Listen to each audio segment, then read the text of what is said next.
বছরের 2024-25 অর্থ বছরের যে বাজেটে আমি যে major head demand number 16 major head 2210 demand 19 major head 222225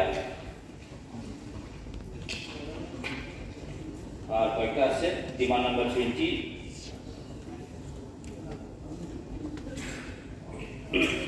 আমি যে 2024-25 যে অর্থ বছরে দেখেছেন রাজ্যের 42 লক্ষ মানুষ এই বাজেট সেশনকে সবাই দেখেছেন এবং এই বাজেটে সবাই আশা আকাঙ্ক্ষা ছিল যে রাজ্যের যুবকদের বা রাজ্যের বেকারদের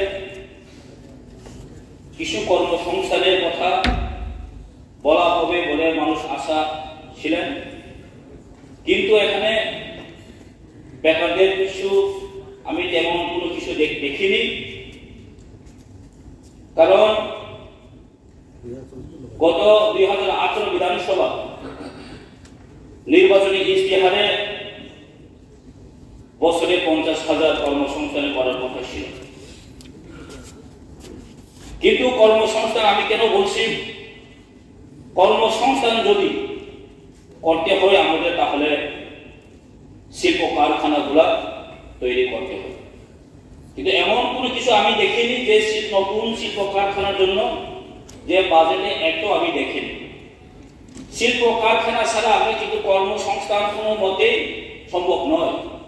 আমি বলছি না সবাইকে চাকরি দিয়ে দিন, কিন্তু এমন কোনো কিছু নেই এখানে নতুন নতুন আমরা শিল্প কারখানাগুলো কিন্তু দেখি না। তো কিভাবে আমাদের কর্মসংস্থানগুলো হবে? তো কর্মসংস্থান যদি না হয় তাহলে আমাদের রাজ্যে শিক্ষিত বেকাররা কোথায় যাবে? তার জন্য আমাদের শিক্ষিত বেকাররা রাজ্যের প্রচুর যুবকরা এখন বাইরে চলে যেতে হয়। তার জন্য সরকারকে দৃষ্টি আকর্ষণ করে আমি বলছি আমাদের কিছু চিন্তা ভাবনা করতেই হবে। এখন আমি দেখেছি একটু আগে